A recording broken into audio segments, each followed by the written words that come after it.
idiotic hat. We're ready to roll. Hello everyone, and welcome to the Scottsdale Big Book Study, where we will study the Big Book of Alcoholics Anonymous. My name is Maria F. and I'm a recovered compulsive overeater. I'm from County Dublin in Ireland, and I'll be your host for today's study. Our co-hosts today are Nancy J, Sue L, and Audrey N. If you have any questions or any concerns during the meeting, you can contact either myself or any of the co-hosts, and you can make this contact by private message in the chat function. Please note that the speaker, Harlan G, will be recorded for the duration of the study. However, the question and answer session which follows, that will not be recorded. And we will put a link to the previous week's recordings in the chat function. We ask that if you could please keep your microphones on mute at all times during today's study. And also please turn off your video if you're exercising, you're driving, you're eating, or if you need to step away from your screen for any reason, please do disconnect your camera. We will also ask that if you can refrain from making use of the chat function to message other attendees privately, just so we can all be present with each other today in today's workshop. So we will disable the chat function until 10 minutes before the Q&A. So we will now turn over the meeting to Harlan G in Scottsdale, Arizona. Good morning, Harlan. Good morning, Maria, and thank you so much for your service. Thank you to everybody who does service to make this possible. These recordings get listened to by thousands of people over time. I neither post them nor do I maintain that website. There's a lot of people that are so involved with this besides me that it's mind-boggling. And I just want to thank each and every one of you who has anything to do with this.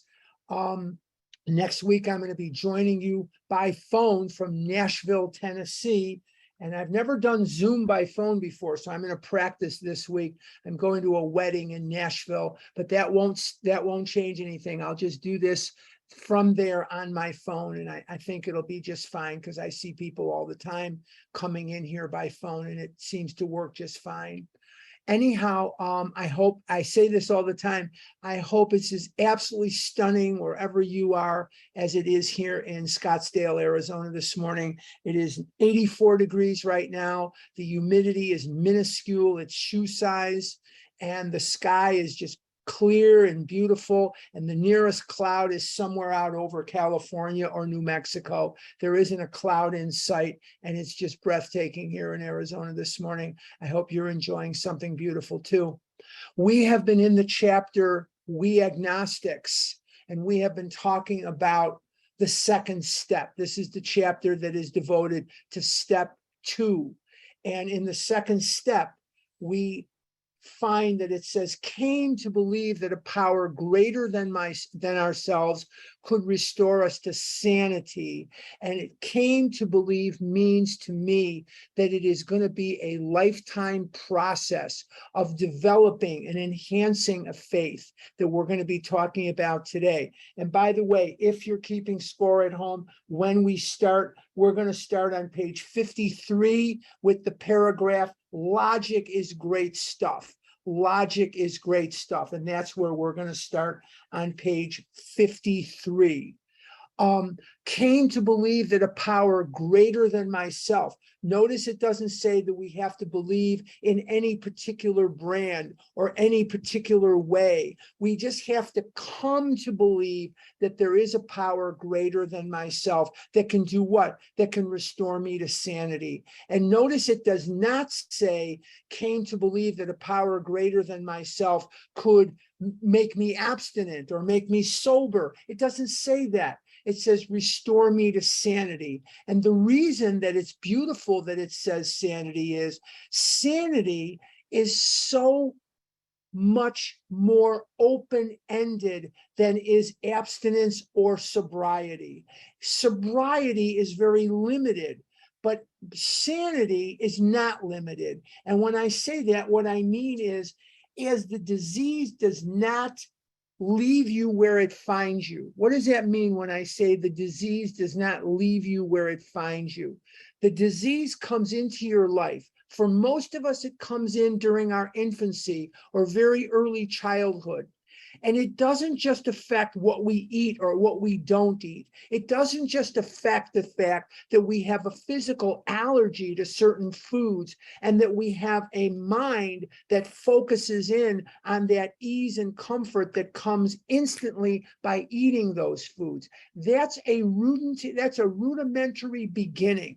What it also does is it comes into our lives and it creates a tremendous amount of self-loathing. And the self-loathing, the self-hatred comes because we make promises to ourselves, we make promises to others that we're not going to eat this way anymore. And we keep going back on our promise hundreds and hundreds of times. And we look at the world around us and we see people that have a benign relationship with food.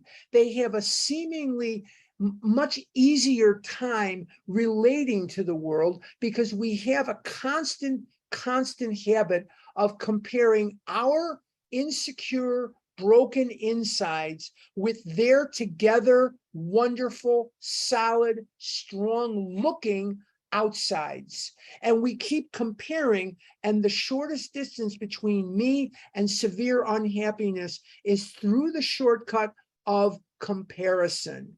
Comparison will always make me unhappy. It will make you seem more fortunate, you seem smarter, you seem better, you seem more adjusted, and I the lesser and you the greater. Or I will compare and find that I'm the greater and you're the lesser. And what it does not do in our disease is allow us the luxury of the promise of step 5. 5 and 9 are the great emancipators. We're going to talk a lot about that when we get to 5 and 9. But just to touch on it right now, we can now look the world in the eye. And sanity allows me to do that. It allows me to look the world in the eye. And that's what it does. So we have a situation where sanity becomes so much more important than does mere sobriety or abstinence.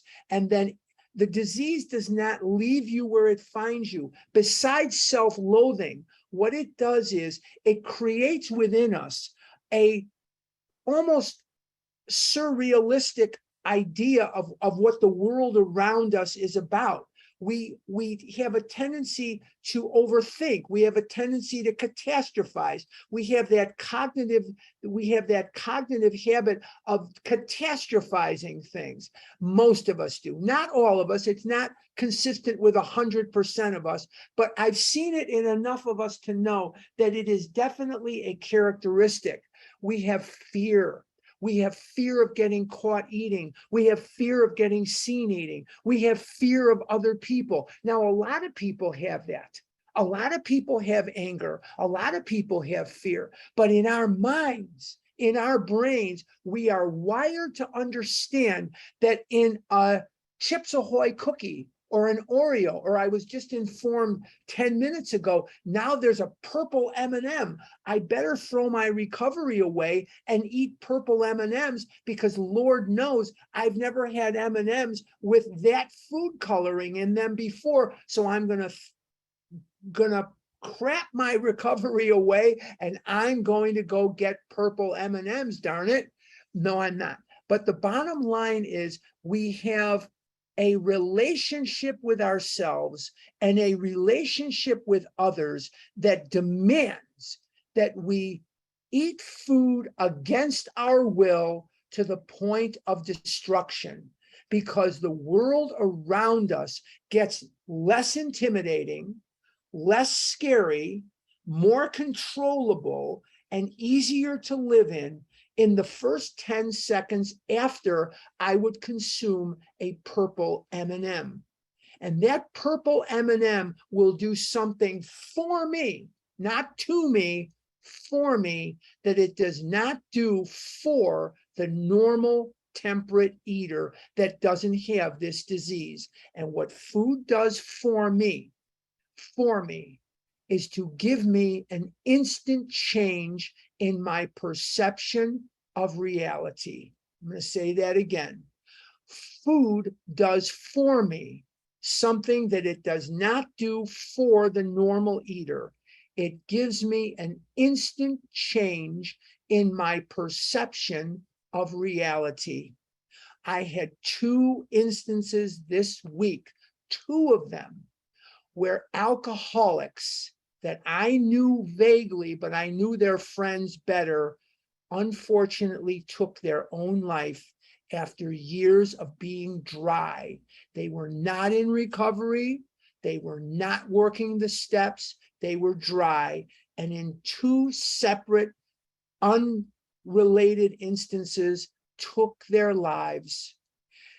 Alcoholics kill themselves almost always in sobriety, because when they're drunk, when we're eating, the world is a beautiful place. For the first 9 seconds that food is in my mouth, everything is beautiful. Everything is glorious. It's sort of like the Wizard of Oz. Dorothy comes from this black and white, almost sepia, but this black and white Kansas, and she goes to Oz. And when she gets to Oz, everything is in Technicolor. Everything is in this enhanced color. Everything is beautiful. Everything is just realistically beautiful and in Technicolor. And that's what happens in my mind when I eat Chips Ahoy cookies, or I eat fried egg rolls, or if I'm in Chicago, I go to Wolfie's or Flukey's, and Flukey's not there anymore. I go to Wolfie's, or I get the fries where they're eating out the bag, the grease is going in the bag, and the hot dogs and the hamburgers. It's just greasy garbage. But in my mind, it's like the best thing ever, because it sets my brain afire with this unrealistic perception of reality that everything is okay. But about 10 seconds into this, everything is not okay. And the horror, the dread is upon me again. Now, I mentioned that the disease does not just leave you where it finds you. It picks you up and takes you, besides the eating and the not eating, it takes you to a place that is nightmarish. It takes you to hell. And that's what drives us into these rooms, is we can't live that way anymore. And for the first little while that we come here, people tell us, you've got to put the food down. You've got to put the food down and you'll feel better. Yeah, when I put the food down, let me tell you something. I felt a lot better. I felt anger better. I felt fear better. I felt crushes on girls better. I felt like killing myself better. I felt like killing you better. And the bottom line is, I couldn't stand the way I felt when I was not eating, and it was horrible. And that horrible nightmarish abstinence, that horrible sobriety, if you will, just to make it easier to understand, I had to have the food, because the food was doing for me what nothing else did. But what we find is the steps will do for me slowly what the food did for me instantly, with none of the devastating, death-defying, health-defying side effects. And the recovery does not leave you where it finds you. It doesn't just make it so that you don't want to compulsively overeat anymore. You don't want to practice bulimia anymore. You don't want to starve yourself anymore. It doesn't just do that. It repairs things in my life. Now, this takes years. This doesn't happen in 5 minutes. If you're new and you're saying, how come that's not happening to me? You got to keep going. You got to keep recovering. This is not something that happens in 5 minutes or 5 years or 10 years or 15 years. This is stuff that happens over long periods of time, but you start getting repaired in areas that you did not even know were broken. I have the ability today to be who I am. I have the ability today to say yes when I mean yes and no when I mean no. I have the ability to express myself without fear. I don't just say to somebody, hey, you really look ugly today, or hey, you're stupid. I don't say stuff like that. No, but I have the ability to say, hey, I'm cold. Hey, I'm hot. Hey, I like this. Hey, I don't like that. Whereas before, I never had that ability. I was so scared of the people around me in the world that I didn't dare express myself. Now I can. Now I can live free. Now I can be the person that God intended me to be all along. And it feels really good. So there's a lot more to this than just abstinence or sobriety. And we should be very grateful that the wording of the steps bears out the truth of the recovery, bears out the real truth, that we do come to believe that there is a power greater than myself that does not just restore me to abstinence, does not just restore me to sobriety, but restores me to sanity. So sanity is open-ended and large and alive. And abstinence and sobriety are very limited. The ceiling on these things is extremely, extremely low. And the ceiling on sanity doesn't exist. It's an open air stadium because there's just no end to the improvement that we're going to have in our lives as the result of a diligent effort to keep working these steps over and over and over, that in 10 we continue, in 11 we improve, and in 12 we practice. 10, 11, 12, 10, 11, 12. You're not at 10, 11, and 12 yet? Get there quickly. Get there as quickly as you can, because nothing ensures immunity from drinking like intensive work with other alcoholics. That comes at step 12. That's why we get there as quickly as we can, and we don't dilly-dally. Let's go to page 53. Page 53, logic is great stuff. We liked it. We still like it. It is not by chance that we were given the power to reason.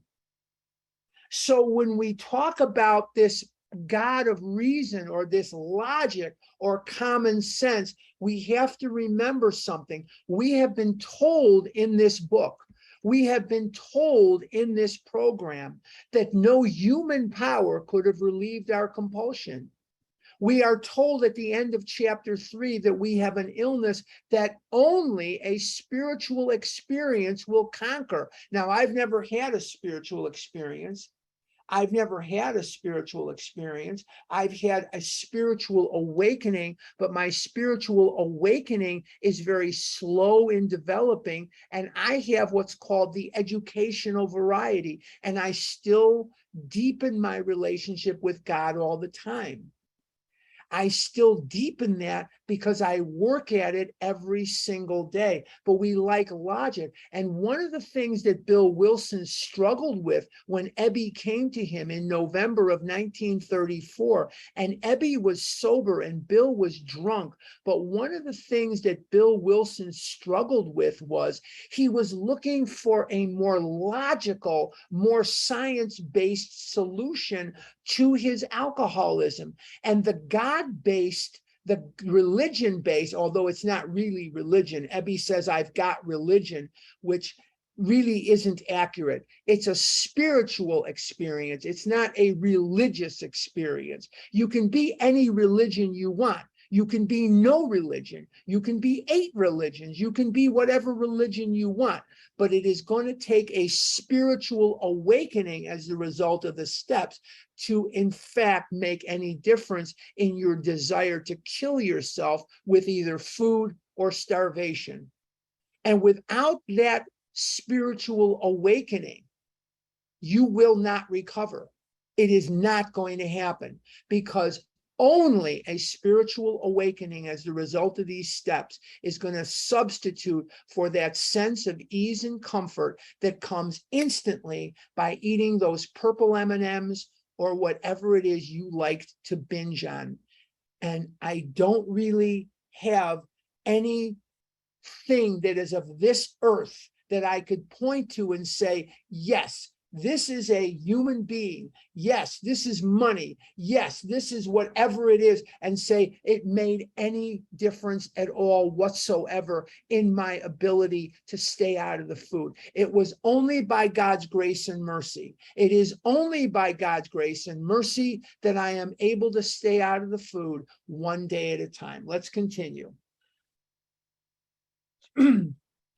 To examine the evidence of our senses and to draw conclusions. That is one of man's magnificent attributes. We agnostically inclined would not feel satisfied with a proposal which does not lend itself to reasonable approach and interpretation. In other words, we search for common sense based explanations. And to tell you the truth, there isn't one. The only thing that we can do is we can do something of a forensic analysis.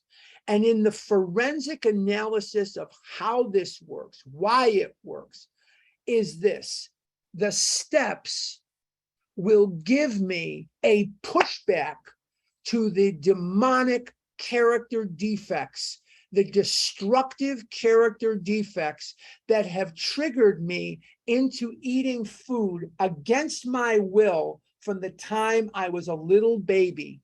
And what ultimately is happening here is that the steps are pushing back on the destructive, demonic ego. And the ego is the parent of these defects. What are the defects? Selfish, dishonest, resentment, and fear. Selfish, dishonesty, resentment, and fear. These, and anger, and anger. I left out resentment. These are the character defects. Yelling at your dog, being late for work, those are not character defects. Those are behaviors that come from character defects. A character defect is not that you're late for work all the time or that you pick your nose in traffic. That is not a character defect. I'm kidding with the thing with the nose, but these are behaviors that come from character defects. And those character defects are brought about as a defense mechanism so that we can get what we want out of the world. If I have to lie to you, if I have to be angry, if I have to be whatever it is, I'm trying to protect myself and I'm trying to extract what I can from the world around me so that my needs, my instinctual needs, what are the basic instincts of life? Social, security, and sex, so that I will be taken care of. This is why I've acted the way I've acted. Now I'm going to trust infinite God rather than my finite self. We have this illusion of control. We have an illusion of being in control. We have an illusion of being on top of things. And truthfully, nothing could be further from the truth. We never had control. We never will have control. As much as you think you're going to control the people around you, it's an illusion. It will not help you fend off this unnatural desire to use food to make yourself feel better. It will not give you what you want. If it did, you wouldn't be here. You wouldn't be one of the 145 people that are signed into this Zoom right now. You'd be out there controlling the world, getting your needs met. You wouldn't be here. You never would have come to OA, because if you ruled the world, then there's no reason for you to come here. One thing that doesn't change is the fakakta allergies. That doesn't change. Page 53.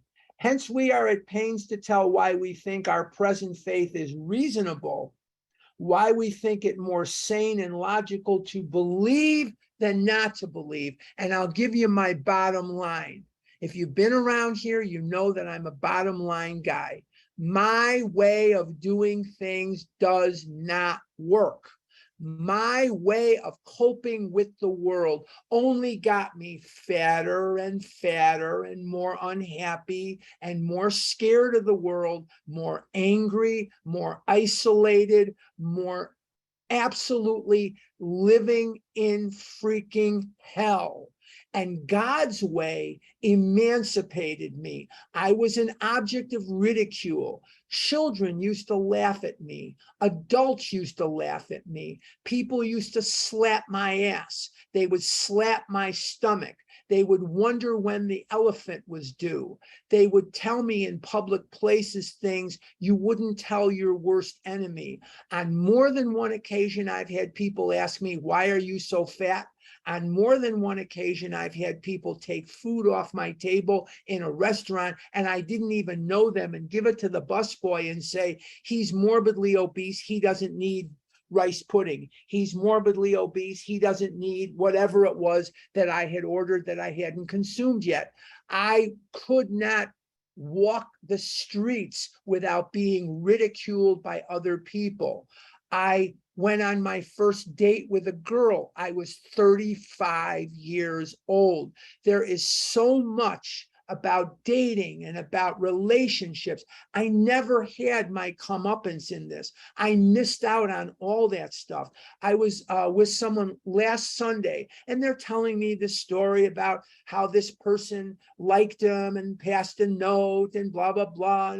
And I'm sitting there listening, and it's a nice story. And I'm thinking to myself, this is great. But this is part of what I missed out on, because I have been afflicted with this disease from the day that I was born. This disease does not care what it takes from you. It doesn't care what it does to beat you down. And only a power greater than myself can be called upon to match the strength of my illness. And my illness is very, very strong. It's much stronger than me. In the next chapter, we're going to read the words, "Remember that we deal with alcohol, cunning, baffling, powerful. Without help, it is too much for us. That one is God. May you find him now." I cannot match wits with this disease. This disease will tell me to eat Oreo cookies. It will tell me to eat pizza in the most seductive, convincing way. It's in my voice, and my disease knows just how to enchant me, to seduce me into eating. Why does it want me to eat? Because when I'm eating pizza, when I'm eating candy, the world is a beautiful place, but only for about 9 seconds. And because I have this illness and my mental twist is coupled with its sidekick, the mental blank spot. What is the mental blank spot?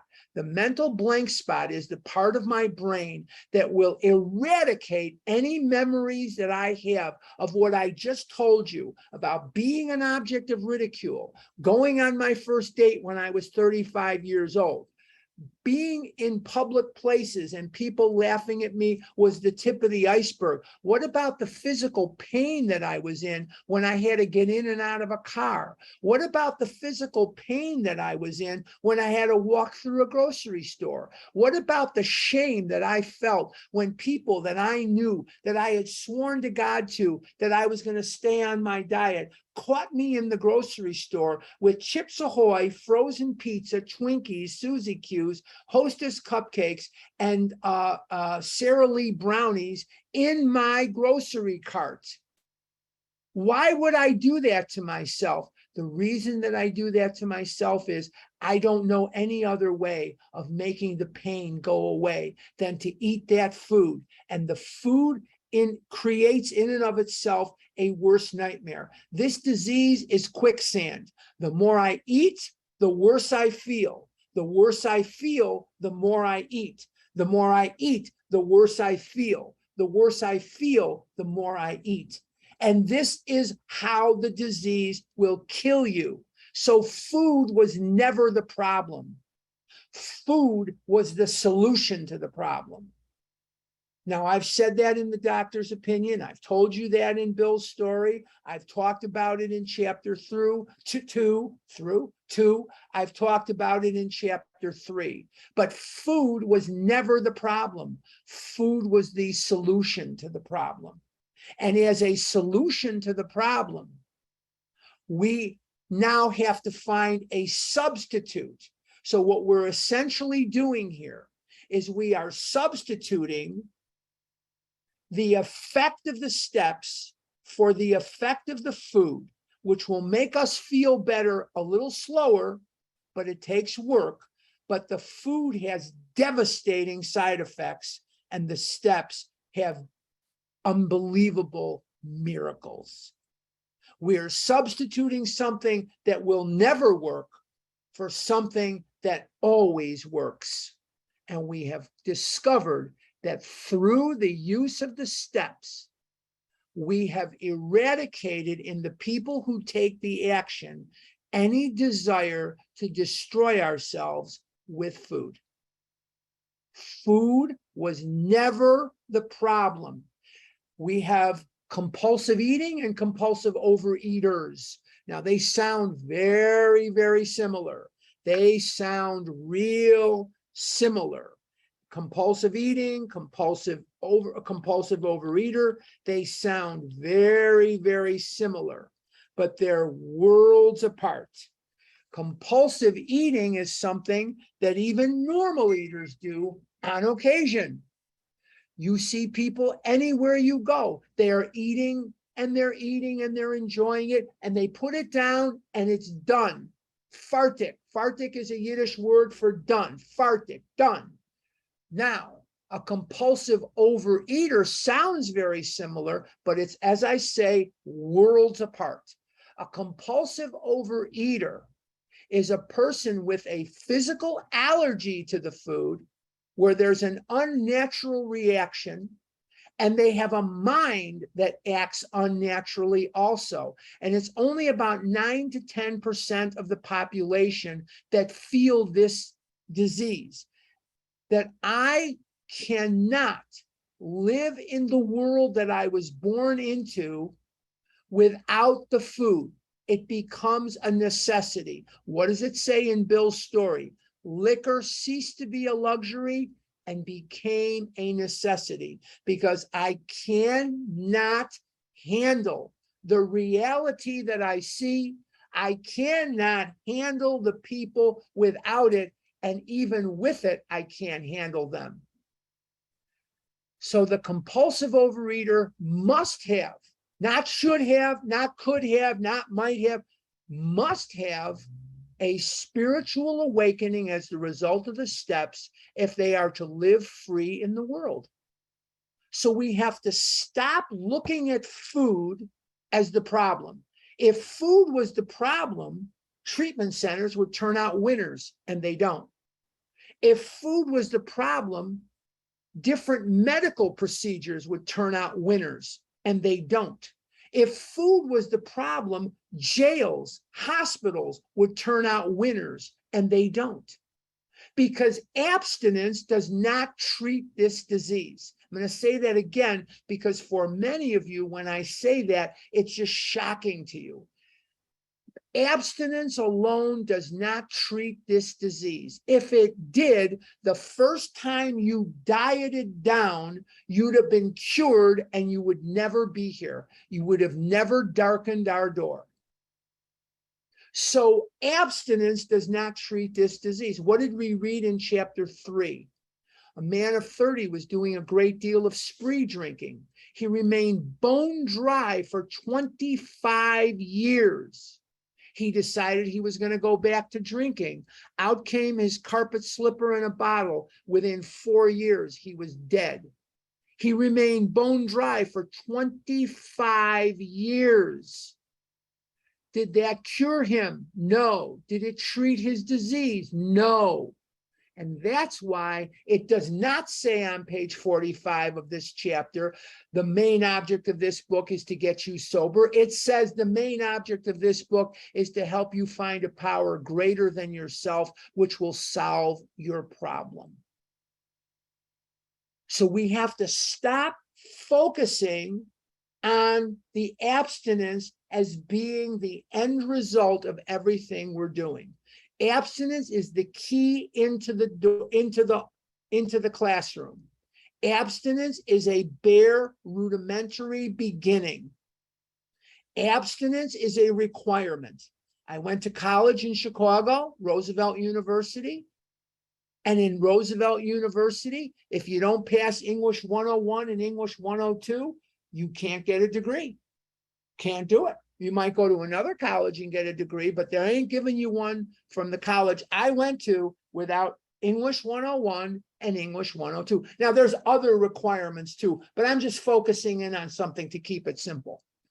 I had to pass English 101 and English 102 to get my college degree. Is that the reason I went to college, is to pass English 101 and English 102? No. But I had to pass them because they were the key to get in the door. Abstinence is exactly the same thing. They are requirements, and you must remain abstinent. But the most important thing here that we're going to develop, and that's why after chapter 3, we don't talk about the food anymore. We are talking about your relationship with God. We're talking about your relationship with a power greater than yourself. And without that relationship with a power greater than yourself, you're not going to recover. The main object of this book is to help you find a power greater than yourself, which will solve your problem. And if that's the main object of this book, I would suggest you make it the main object of your life.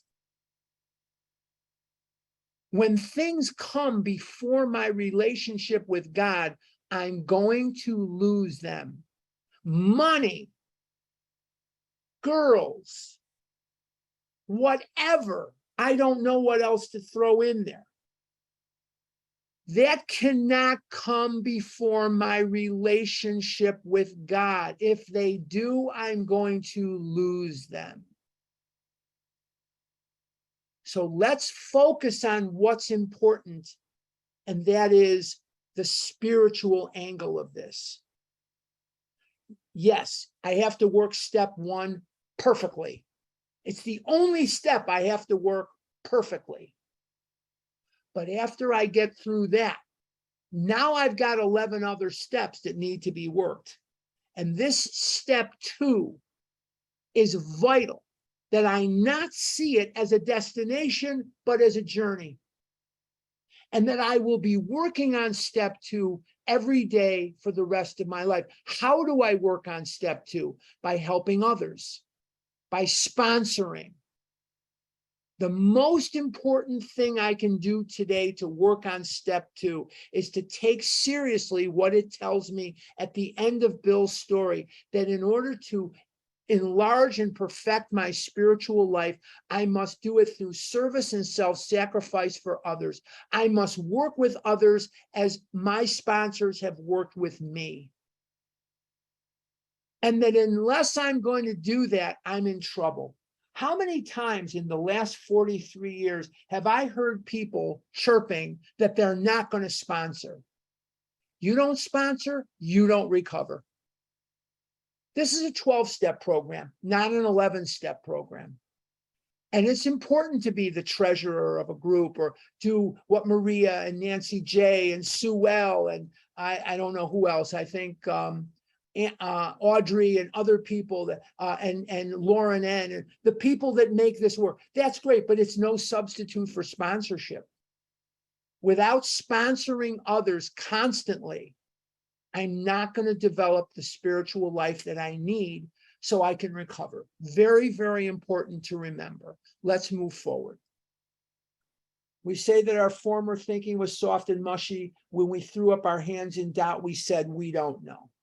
When we became alcoholics, crushed by a self-imposed crisis we could not postpone or evade, we had to fearlessly face the proposition that either God is everything or else he is nothing. God either is or he isn't. What was our choice to be? If God is nothing, I'm in trouble. It doesn't have to be my God. It doesn't have to be someone else's God. It's whatever you perceive, whatever you want God to be. That's what God is. No one can tell you that it has to be the God of the Jews or the Catholics or the Protestants or the Lutherans or the Buddhists or the Muslims. No one can tell you that it has to be practiced with a black Bible or a white Bible or a cherry red Bible. No one can tell you that it's a man or a woman or a goat or a rooster. No one can tell you that. It is up to you to decide whether it's a he or a she or an it or a them or whatever. It does not bear out that you need to be worshiping or believing in someone else's God, as long as it's a power greater than yourself. That's all that's required. You don't even have to believe. You just have to be willing to believe. You just have to be willing to believe that there is a power greater than yourself. Now, as long as you're going to let me believe what I believe and how I believe, I shouldn't have a problem with that. I shouldn't have a problem with that, because it's God as I understand God. You don't even have to call it God. Some people call it Holy Spirit. Some people call it great outdoors. Some people call it group of drunks. Some people call it Max or Joe or Sandy or Mary or Linda. It doesn't matter what you call it. My first higher power in this program was Lake Michigan. I used to drive Lakeshore Drive in Chicago every morning. And when you go downtown from the north side, she's on your left. And when you come home and you go north, she's on your right. And sometimes, not now, but in another month, when it gets to be November, she's violent. She can be violent. Those waves, they get to be 5, 6, 10, 15 feet high when that wind comes out of the east. And sometimes they have to close down parts of Lakeshore Drive because the water is just coming over. And sometimes she's just as passive can be. But what I noticed about Lake Michigan is she doesn't care if I have a crush on a girl that doesn't love me back. She doesn't care about money. She doesn't care about politics. She doesn't care about all these various things that as human beings, I think are so important. She just doesn't seem to give a damn. And I admired that. And no matter what was bothering me, I could pull off on Montrose Avenue or Foster Avenue and drive right up and just look at her and smell it. When you're that close, you can smell, you can feel the lake. If you've never seen her, she's huge. If you have a vision of a lake that you could sort of paddle across in a day or something, no, that's not what this is. She's 319 miles long. She's 196 miles wide. She's an inland sea. She's not something where you can see, hey, there's Fred on the other side. Hey, Fred. No, that's not what we're looking at here. We're looking at an inland sea. And we're looking at something that you cannot see across. There's ocean-going vessels on the bottom. So that was my first higher power. Start somewhere, but surrender to this fact, because I've never spoken anything to you more true than this. Without a willingness to believe that a power greater than yourself is around, you will not recover. I'm going to say that again because it's pretty damn important. Without a willingness to believe that there is a power greater than you, I didn't say belief, I said willingness to believe, you will not recover. Not going to happen. And you have to work at that belief every day of your life as you've never worked at anything before, because with this, everything is possible. Without it, nothing becomes possible, because the disease will take you out. You think you're smart? You think you're strong? Maybe you got a PhD. Maybe you're smart. Maybe you're a great salesperson. Maybe you're gorgeous. Maybe you're not. I don't know. Maybe you're black. Maybe you're white. Maybe you're young. Maybe you're old. I don't know. I don't care. But no matter who you are, this disease is stronger than you. It's more cunning than you. It's more powerful than you. It's more devastating than you. You must have a willingness to believe that there is a power greater than yourself, which will restore you to sanity. Let's continue. I'm on page 53. Arrived at this point, we were squarely confronted with the question of faith.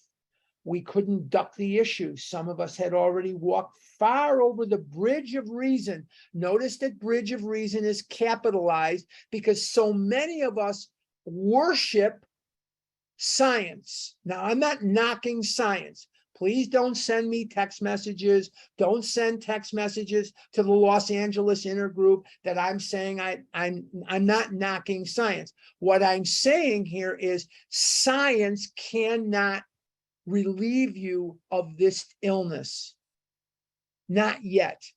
When I was 9 years old, when I get up to heaven, I've got some issues with Dr. Jacobson. I'm going to talk to him too. But when I was 9 years old, I was loaded on amphetamines. I was given very high doses of speed to knock out my appetite. And it did the trick. Let me tell you, I didn't eat. No way was I eating any food. I lost a ton of weight. Then when Marilyn Monroe died in 1962, I was put on these pills in 63. But by 63 and 64, some of the Marilyn Monroe forensics were coming back across the country that she died because of these amphetamines. And some of these amphetamines were getting criticized. So what they simply did was they switched seats on the Titanic and they took me off the pink pills and put me on blue pills. And I was sitting, I was over here on the Lido deck on the Titanic. I was over here on the Saturn deck of the Titanic, sunning myself, but we were doomed from the beginning. And those amphetamines did nasty things to my brain. You sleep about 20 minutes a month. I'm getting into fist fights at school. I'm an eater. I am not a fighter. I am not a violent man. I'm getting in fist fights every day at school. My mother and father are getting called into the school. The teachers didn't know to connect the dots. My mother and father didn't know to connect the dots. All my mother and father were gloriously happy about is I wasn't eating a 6-pound salami every day or two. All they were happy about was I was losing weight. I'm getting into fights. I can't hear what the hell people are saying to me. It sounds like Charlie Brown's teacher, bonk, bonk, bonk, bonk, bonk, bonk, bonk. And I get accused of this now. I'm saying the same thing like 300 times. I'm speeding my brains out. I can't sit still anyway. So now I'm like a jitterbox. I was 9 years old. When I get up to heaven, I have some issues with this doctor. Like, come on, doctor, what the hell were you thinking? Man, I was 9 years old. Gee, willikers, man. Just leave me eat, let me be fat for a couple more years and then load me up on the drugs. But those pills didn't cure me. That's the point I'm trying to make. Those pills didn't cure me. They killed my appetite. But they didn't cure what was going on in my head. And that was, I was feeling these feelings, knowing that food would take those feelings and make a sad song better. M&Ms did for me what nothing else could do. And it made the anger, the fear, the selfishness, the shame, the guilt, the remorse go away for about 9 to 10 seconds. And I needed that. And I still do. But I substitute the spiritual awakening as the result of the steps for the magical effect of the pizza that I ate on Devon Avenue throughout my life. Let's continue. The outlines and the promise of the new land had brought luster to tired eyes and fresh courage to flagging spirits. Friendly hands had stretched out in welcome. We were grateful that reason is capitalized. Many of us believe in it, had brought us so far, but somehow we couldn't quite step ashore.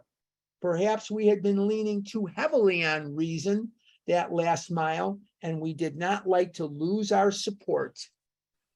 Abandon all hope of anything that is of this earth that is going to interdict to circumvent your disease. That's so key. I'm going to say it again. Abandon all hope permanently that anything that is of this earth is going to interdict, to interfere with, to circumvent the actions of your disease. It's not going to happen. It's never happened. It's never going to happen. And yet many of us will search for that to the gates of insanity or death.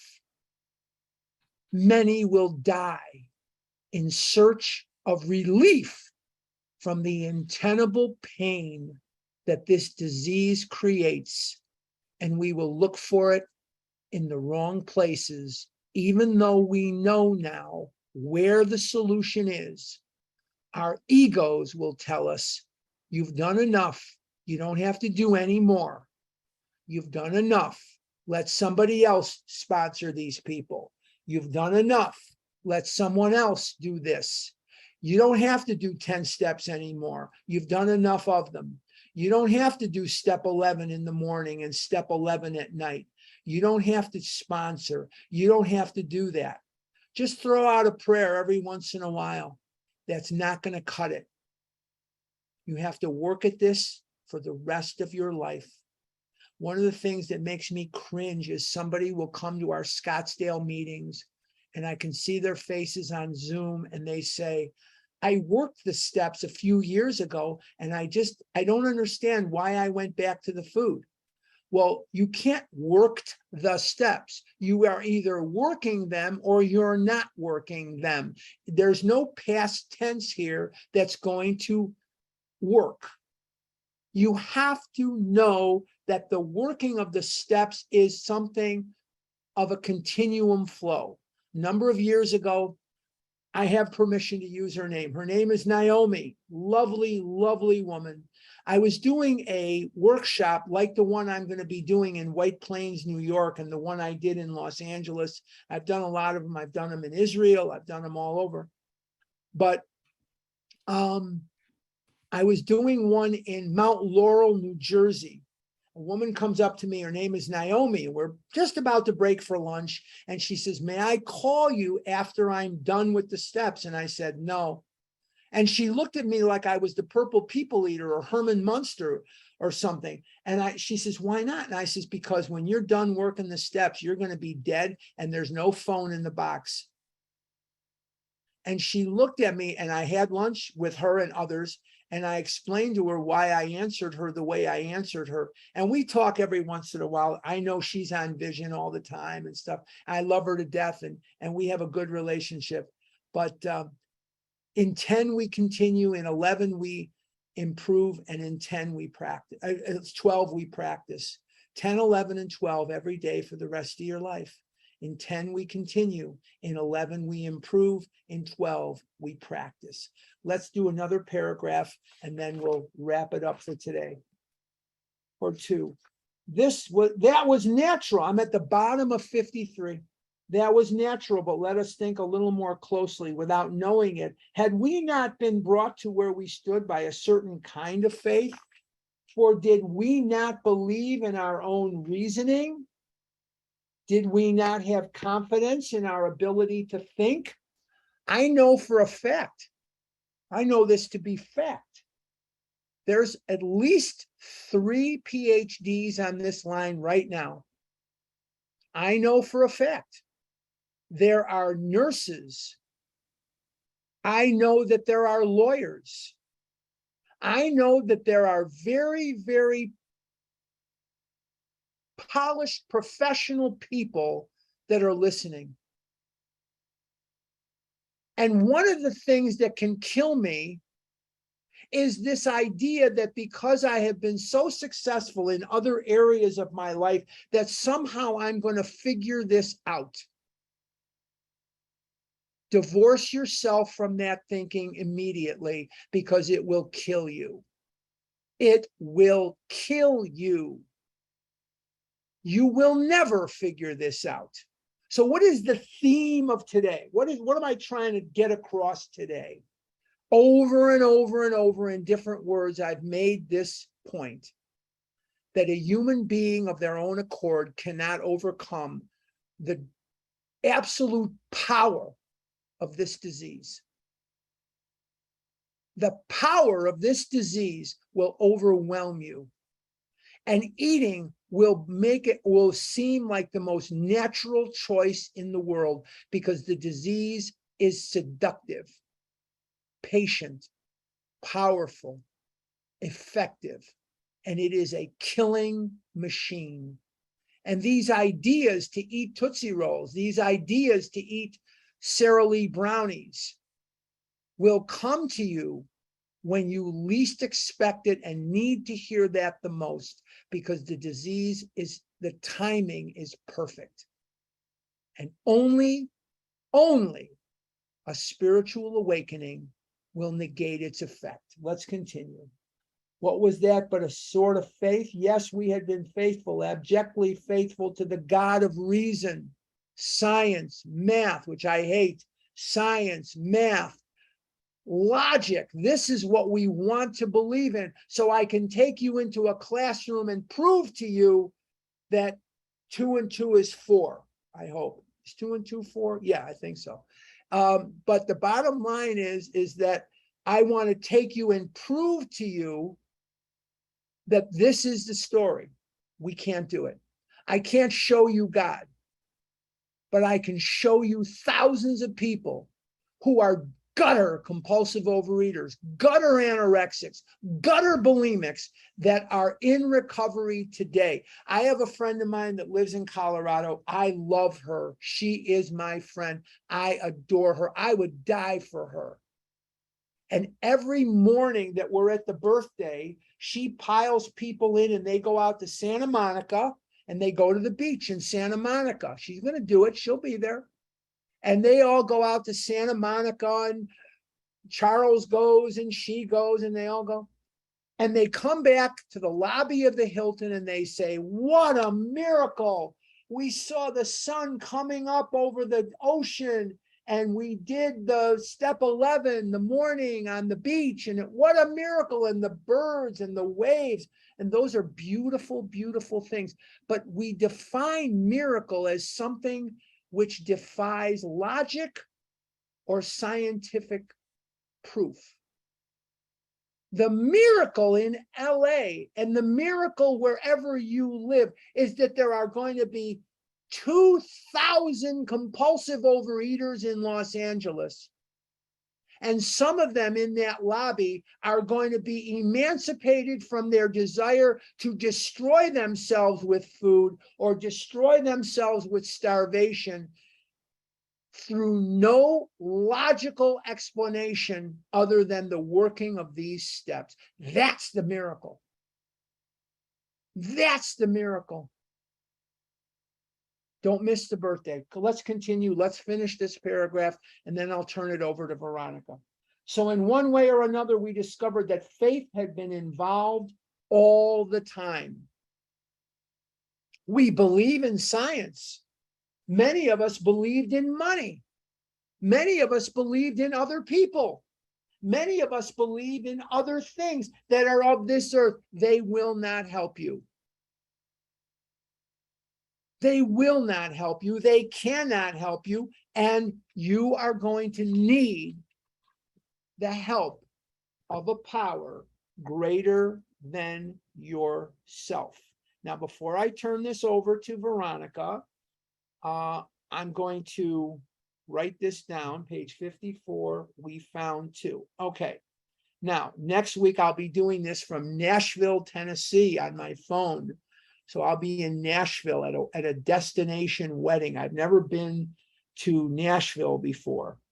I hope it's nice there. I hope it's not freezing cold. But anyway, I doubt it. But anyway, before we turn it over, I just want to say, if you asked a question last week, please step back and let people who didn't come forward. No math, please, for the love of God, no math.